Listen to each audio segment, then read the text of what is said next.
Hi, good evening, and welcome back to Create, Share, Inspire podcast. This is episode 517, and we're here live in Southwest Florida in my studio.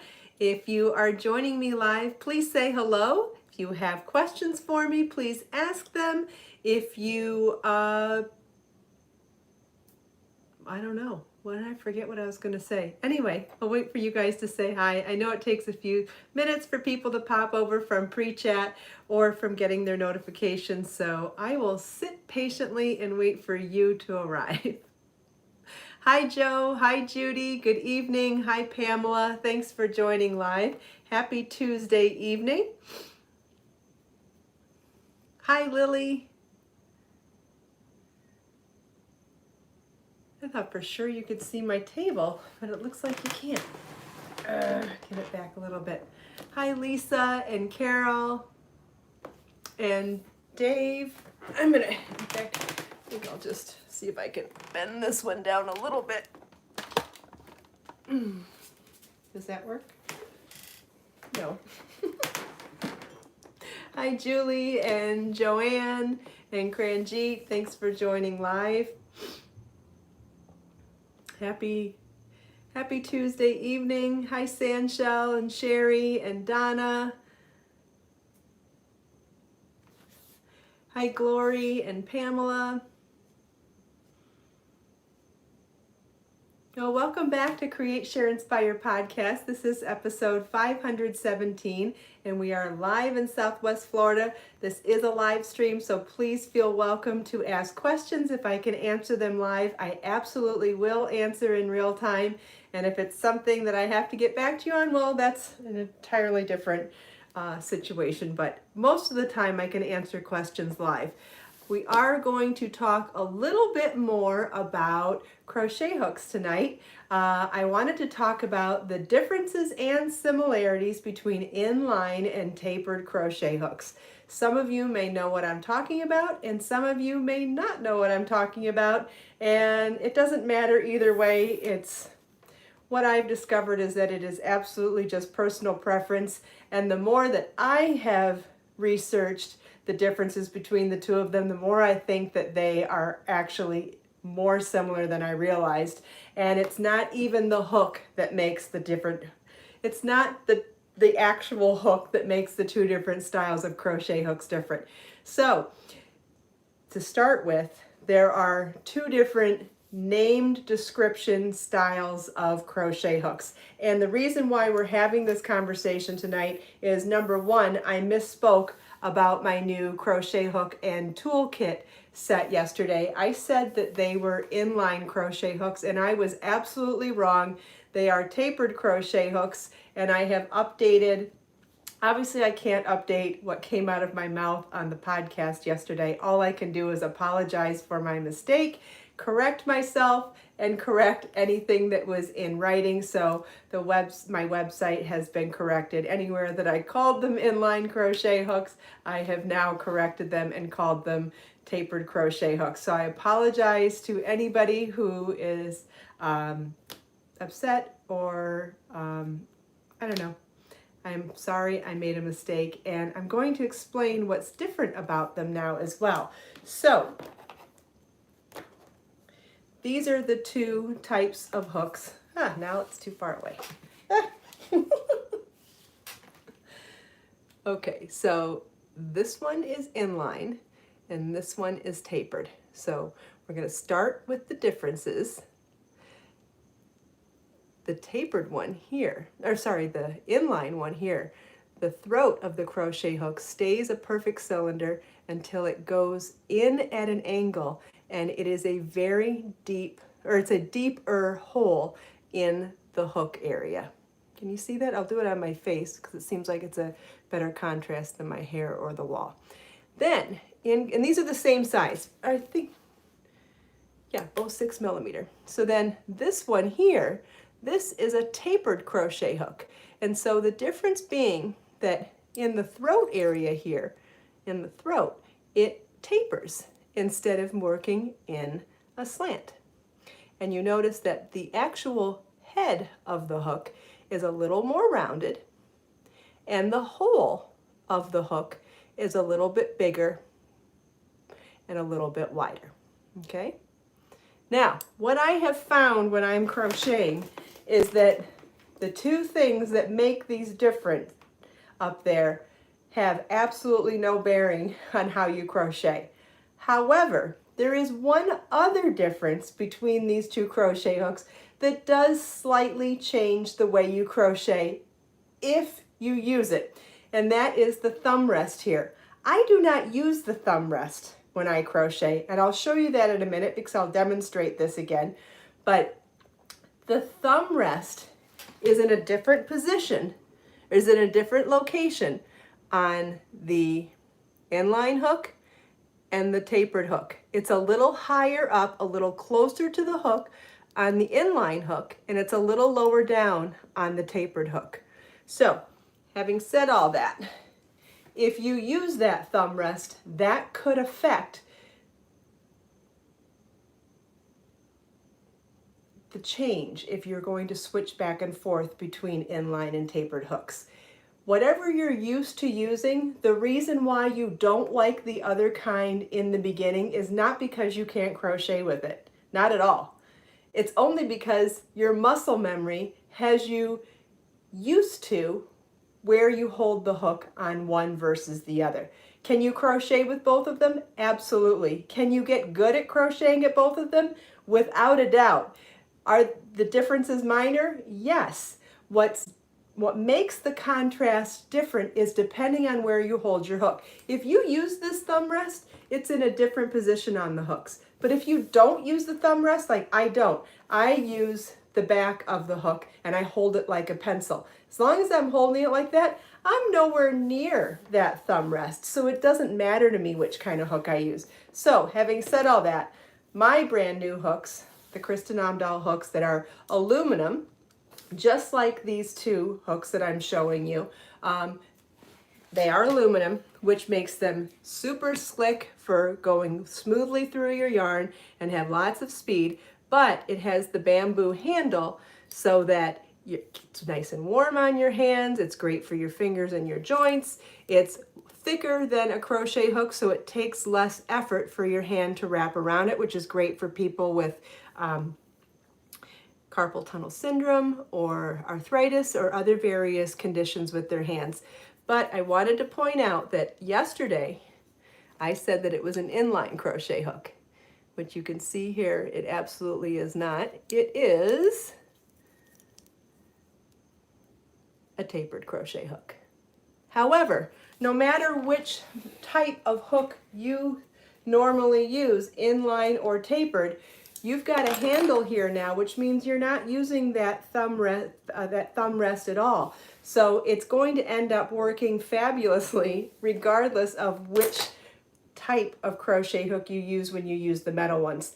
That thumb rest makes a difference depending on the way you crochet with these, but once you add these awesome bamboo handles, it doesn't make a difference anymore. So I apologize for making that mistake, but I wanted to immediately correct myself to all of you and also explain some really interesting differences and similarities between inline and tapered crochet hooks. Does anybody have any questions about that or want to see them closer up? We can do a demo on all three.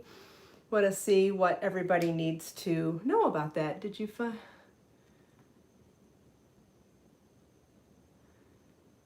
Do I hold my crochet hooks differently at the beach versus the desk versus at home or wherever else?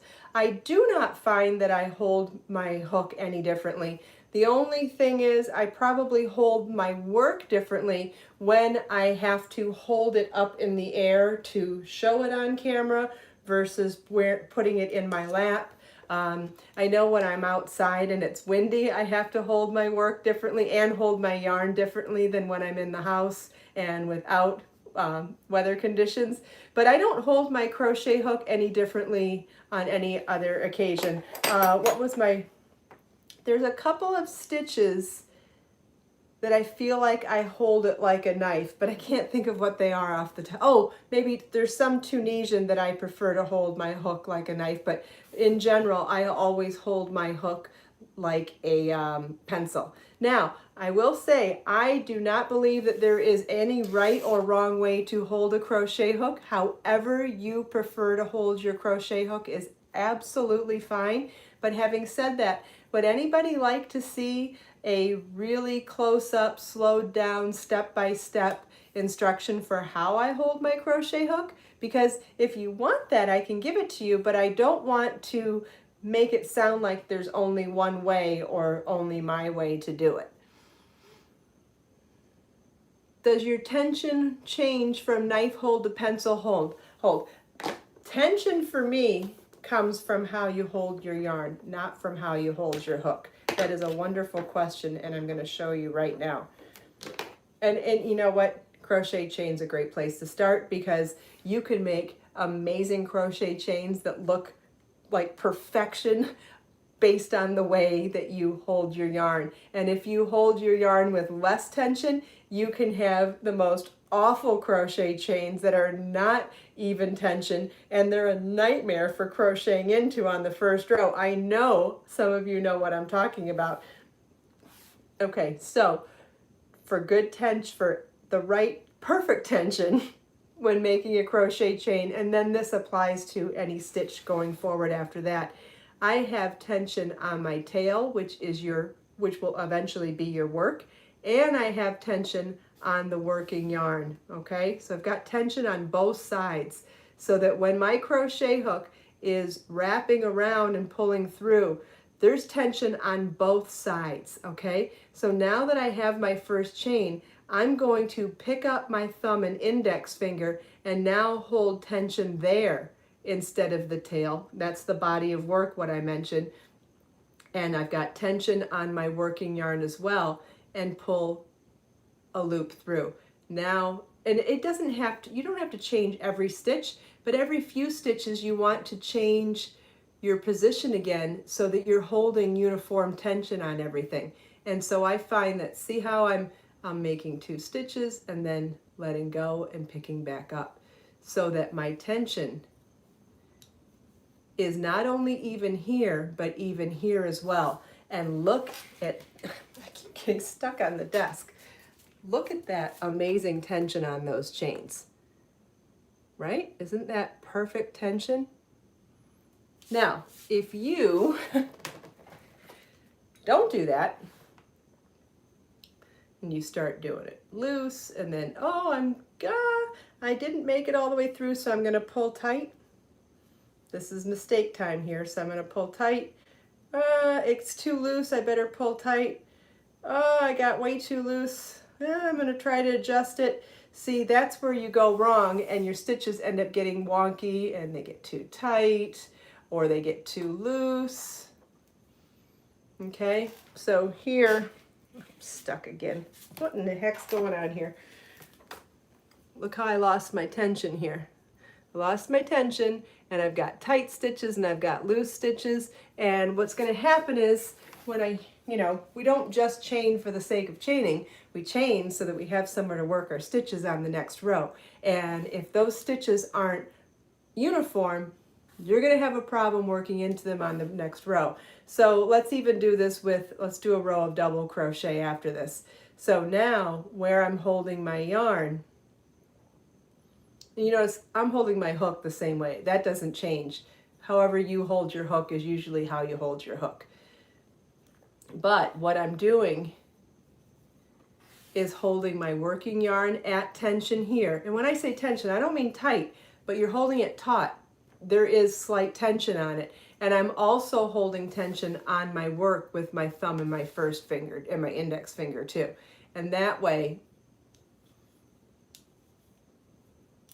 and it's not even so much that you're holding tension here, but you're holding it still so that you're not having to wiggle around. And the more you have to wiggle around and fight with your crochet hook to get into a chain, that's when you're going to start changing your tension. And when you change your tension, you change your gauge of your stitches too. So anything you can do to keep things uniform is going to keep your gauge uniform as well.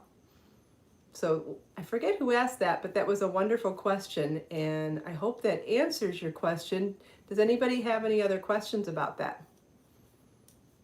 You're welcome, Kimberly. You're welcome, Karen. You know, these are the things that don't show up in a pattern, right? These are the tips and tricks that if we don't talk about it, you don't learn it because it's not part of the instructional, it's not part of the instructional lingo in a pattern.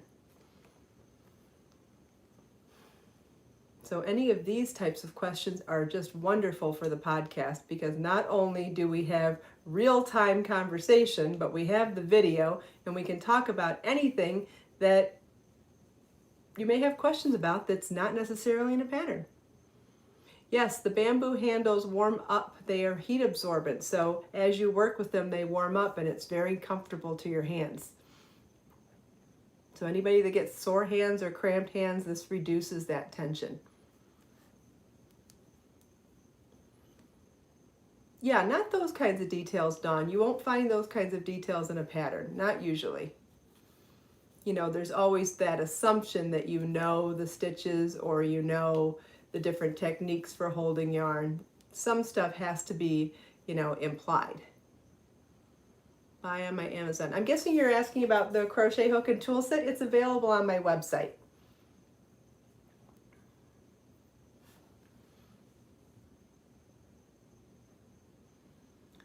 Have I tried clover hooks? Yes, I've tried clover hooks.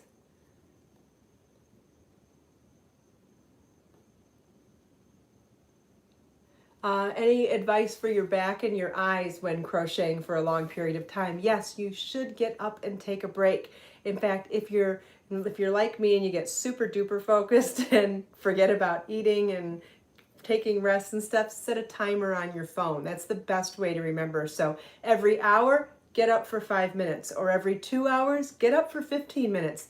Walk around the house, shake your hands out, do some neck rolls. These are really helpful, especially because we sit over like this all day. So it's not only my lower back from sitting, but it's my upper back and neck that gets sore. So neck rolls, and you want to go backwards and then go frontwards. Oh, that feels so good. And then shake your hands out, get up and walk around, get the blood flowing through your lower extremities. If you've been sitting down a long time, it's really good to get that circulation flowing. So yes, the best way to take a break is to get your body moving and get that circulation going in the areas that you've held under strain. So your hands, your arms, your legs, your back, and your neck. And as far as your eyes, yes, take a break from focusing on something. Close your eyes for 5 or 10 minutes. Meditate. Just do something else. Do something else that includes vision from far away. So going for a walk around the block. Something that's not involving whatever type of use you've used for your eyes. So for crocheting or knitting, you've been looking up close. Do something that requires your eyes to look far away if you aren't able to close your eyes for a few minutes. Go for a walk or do something that's not detailed. Anything you can do in contrast, right? So if something involves this, you want to do this. That's another great question though, and definitely if you're finding that you don't remember to take breaks because you're too focused on your project, set a timer on your phone. If you don't have a phone that has a timer, set a timer in the kitchen, on your microwave, on your alarm clock, whatever. But a timer is super duper helpful to remember to take a break. I know I don't always remember to take breaks either. Keep the questions rolling. These are great.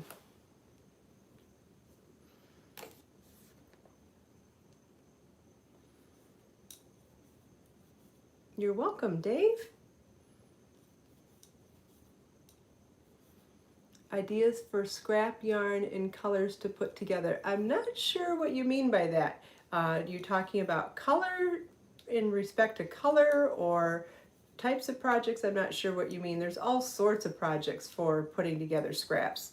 I mean, sky's the limit. You can do it with anything from adding stripes to a simple stitch for a scarf or a blanket, or making different motifs and joining them together, or doing every round on motifs different colors. There's, I mean, just so many different ways. I guess I need you to narrow your question down. It's just it's a little too vague to be able to answer with like a short answer.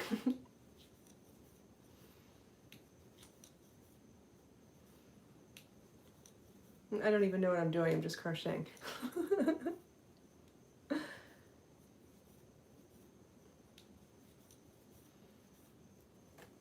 I want to make a hat for Marlon for Christmas, and I think I'm going to knit the hat for him.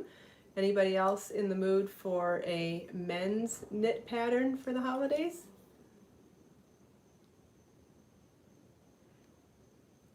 Kimberly, there's no wrong way to add colors in a scrap project. Yes, you could come up with a color combination to start with. You could do contrast colors, or you could take all your scrap yarns, set them all out, and organize them by color first. Maybe you have all the colors of the rainbow, and you could go do all the blues, then all the greens, all the yellows, all the oranges, all the reds. Or maybe you could do all the light colors and then move into the dark colors, all the warm colors and then move into the cool colors, or do one dark and one light. Okay, I've got a couple of requests for men's hat. Wonderful. Yes, I had a feeling other people would want that as well. Yep, I was thinking to do it on circular needles too. Yep, something probably in a worsted weight yarn on circular needles. Yes, something nice and easy.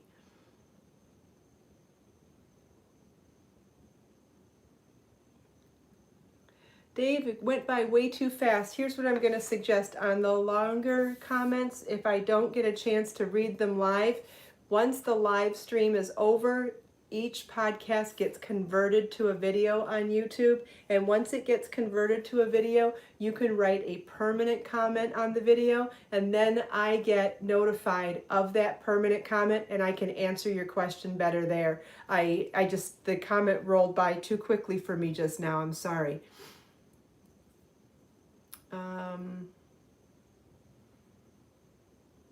Something about using a heavier yarn than the pattern calls for substituting. You're going to have to do a gauge swatch first. Definitely do a gauge swatch first. You might be able to just make a different size to make it work, or you may have to adjust the pattern completely, or if it's close enough in size that you can just use a different size needle to achieve gauge, and it doesn't make the fabric too dense. You still like the density of the fabric. Sometimes it just works absolutely fine to follow the pattern as is, assuming that you got your gauge with the different size needle because of the different size yarn. Does that make sense? It's a great question, but it's going to depend on how different the yarn is from the original yarn and how different your gauge is from the original. Oh, Kimberly would like to know how to repair hand knits and hand crochet items. Is that the question? You'd like to know how to repair things that are handmade? I hope so, because that's a great idea, and I can definitely do that. I think I have a few damaged pieces we could start with even this week. Yeah. Do I prefer long or short? Don't know what that said.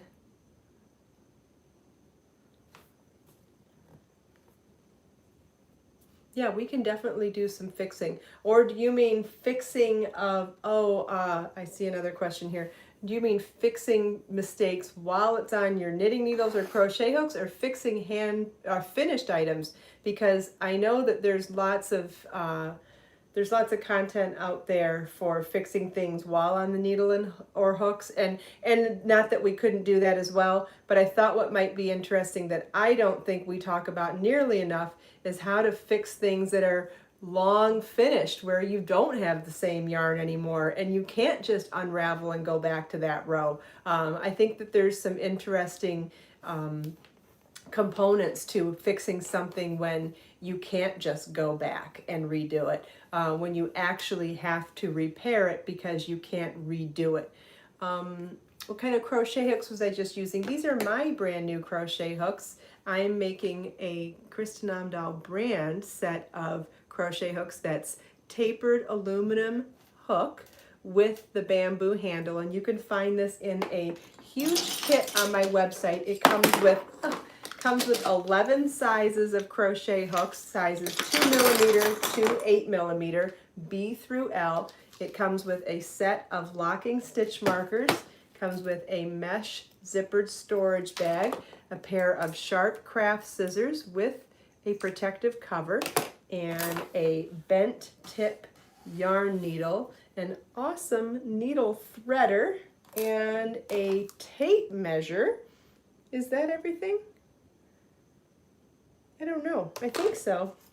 Anyway, you can find out the information about the whole kit if you go to my blog or go to my website, and I'll post a link to it in the video description when the podcast is over as well. But yes, that's what I've been using tonight. I saw another really great question while I was talking, and I forgot it already. If anybody wants to re-ask, do you think a longer I don't think it matters how long your crochet, how long the shaft is on the crochet. It matters where you're comfortable holding it. It turns out that I hold mine a little further back, but these are all different size crochet hooks. It really doesn't matter how long they are. It matters where you like to hold your hook. Simple as that. And having a thicker handle like this is just easier on the hands.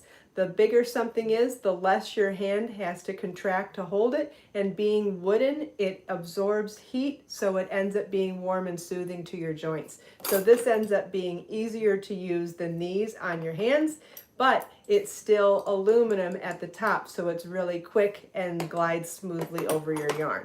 So it's kind of the best of both worlds to have an aluminum hook with the bamboo handle.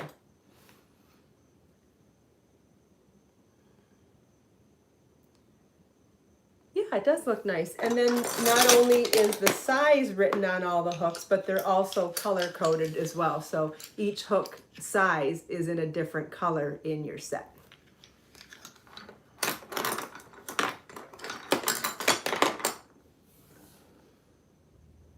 I like to make a bag for my cell phone. Oh, that's a good idea. Yeah, I've made one before. I made one that went around my neck like a lanyard to put my phone around my neck so I could go for walks with it without putting it in my pocket. We got a new person tonight. Jason, thanks for joining live. Glad you could be here. Dawn bought the crochet hook and tool kit for her birthday. Happy birthday. What a great gift to give yourself.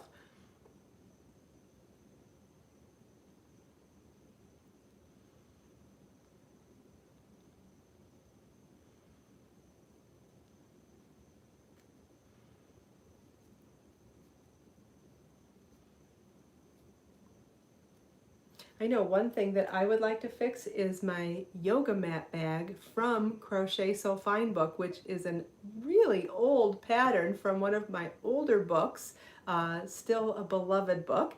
And I'm pretty sure that I still have the big market bag from that book, but there's a giant hole in it because one year when I was traveling to a teaching engagement with it, I was holding it on top of my rolling suitcase, and it got dragged into the wheels of the suitcase and ripped. And I love it too much to part with it, but I haven't gotten around to fixing it, and so it's been damaged for years. So that could be one of the things we do on our surgery show.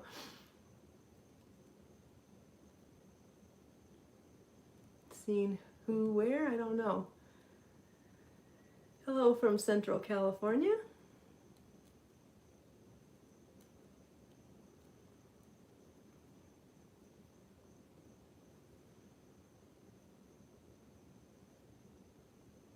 Thanks, Rebecca.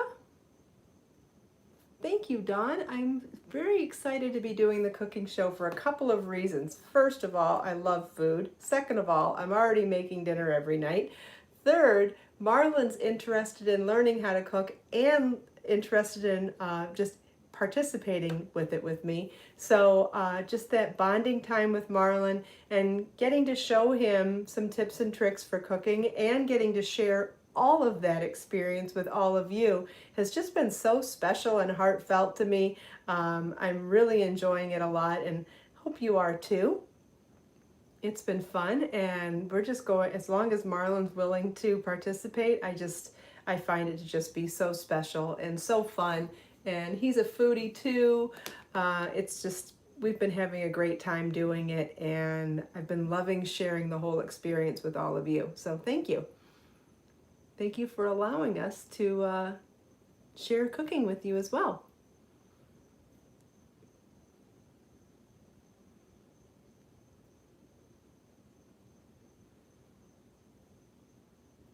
All right, someone needs help with a hole in something else. That's great. We can do that. That's great, Cranjeet. I'm glad you're always learning something new. Thanks, Connie. Yeah, the dinners have been good so far. And I'm trying to keep things with simple ingredients, nothing fancy. You don't have to go to a specialty store. Wherever you grocery shop, that's it. Someone's wanted to know where the cooking videos are. They're here on my channel. It's called Cooking Live with Kristin. You can find them in a playlist already, the ones that we've done, and we're going to do them probably 2 nights a week. We do it around 5 o'clock, and I schedule them. So tonight was 5 o'clock, and there'll be another one Thursday night at 5 o'clock as well.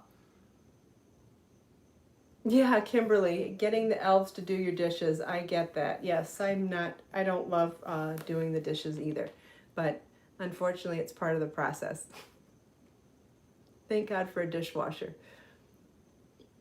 Thanks, Cranjeet. Thanks, Holly. I'm glad you like them. Thanks, Sandshell. And you know, I just love this whole live stream concept on YouTube anyway, so being able to talk with all of you here and answer questions in real time is such an important part of the learning process, and to be able to do that with food too, I just think it's such a wonderful part of the learning process to be able to ask me questions and understand why I put things together or what I'm doing or if I've missed describing a step. It elevates the whole experience to a whole new level. That interactive quality of live stream and real-time commenting and questioning is just amazing. I love that part of YouTube. It's definitely my favorite part. Thank you, Cranjeet. Kimberly has an Instapot. Oh, that's great. Me too. I was going to do some braised ribs in the Instant Pot next week. So either going to beer braise them or maybe apple juice braise them. I know not everybody likes to cook with alcohol, so they can be done with either apple juice or beer, and they can be done in about 20 minutes, which should work well with the time of the time constraint that I'm trying to keep the cooking show to. So one day next week we'll probably do that. Haven't decided what we're doing Thursday yet. Thanksgiving dinner menu ideas. I won't be able to roast a turkey in 30 minutes, but we could certainly talk about stuff. I'm really more focused on everyday dinners. I mean, everybody takes the time to do a holiday meal. What I really want to focus on is showing how practical and easy and doable it is to cook homemade in time constraint during the week. So that's really what the focus of the show is. We may fit in some different fun things for holidays and stuff, but it definitely isn't the focus. What my passion is about the show is showing you how realistic it is to actually cook homemade during the week when we're all busy. So that's the gist of it. Hi, Pat.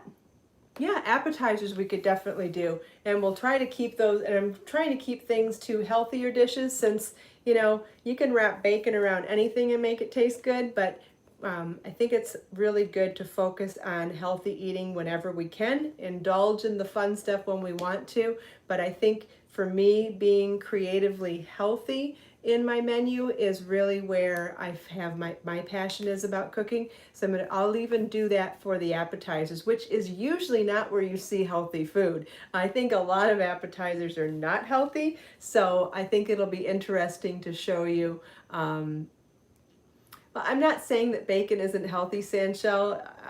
It's just there are other ways to make food interesting without just adding bacon. That's all I meant. Don't mean any offense to keto diets or whatever. I just keeping things simple. Hi, Chantel. All right, so does anybody have any other questions about inline and tapered crochet hooks? That's okay, Sandshell. Do I eat hot peppers? We don't eat a whole lot of spicy food in my house. I like spicy food a little bit more than Marlon does, but I usually try to keep things pretty mild in the house. Does anybody have any other questions about the inline versus tapered crochet hooks? Lots of great questions tonight, though.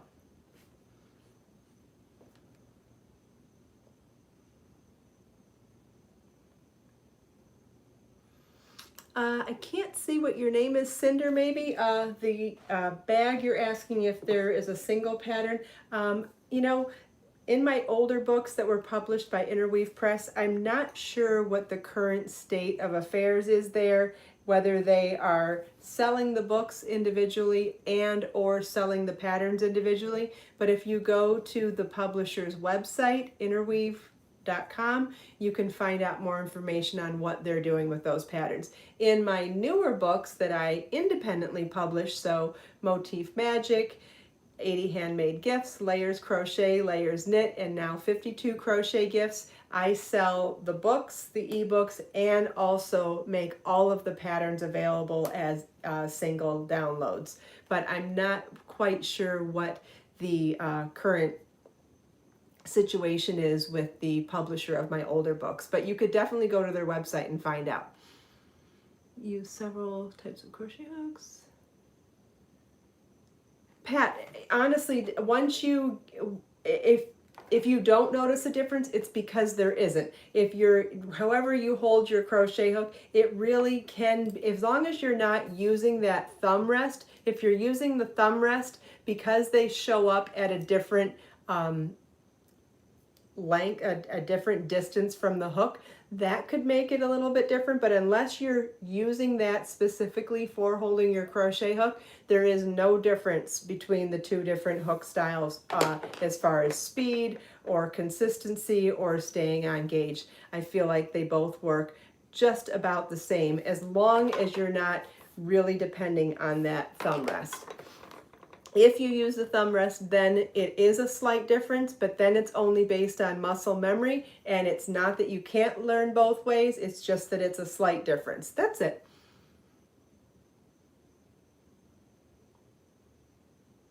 Pointy. You can find my crochet hook and tool set on my website, kristinomdahl.com. And in fact, if you just go to kristinomdahl.com, it's right on the home page on the What's New. It's one of the first things you'll see there, and you can find information on it there. You can also find it on one of my current blog posts, or if you go to my shop, you can find, I don't have any way to give you a link while we're talking. I can do it right when we're done. And if you go to my website, you can find it there anyway. I do have 2 copies of Create, Share, Inspire Notebook with me tonight. I have issues 6 and 7. So if somebody would like to pick a number 6 or 7, I will randomly pick a quote to share tonight. Judy says 7.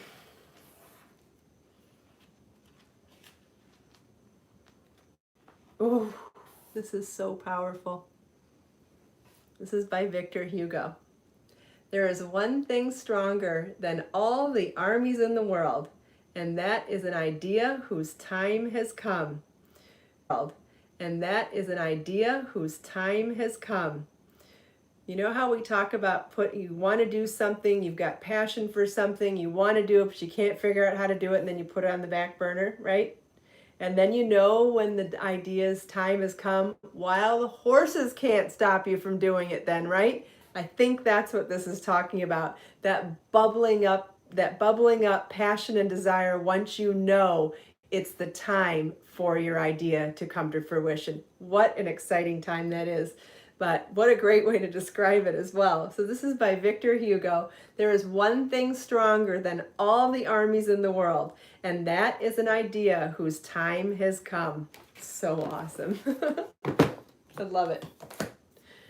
Thank you all so much for taking time out of your busy evening to spend a few minutes here with me. I hope you enjoyed chatting with me and everyone else, my demo and discussion on tapered versus inline crochet hooks. Thank you to everybody who asked such amazing questions tonight and kept the content so interesting. This was wonderful.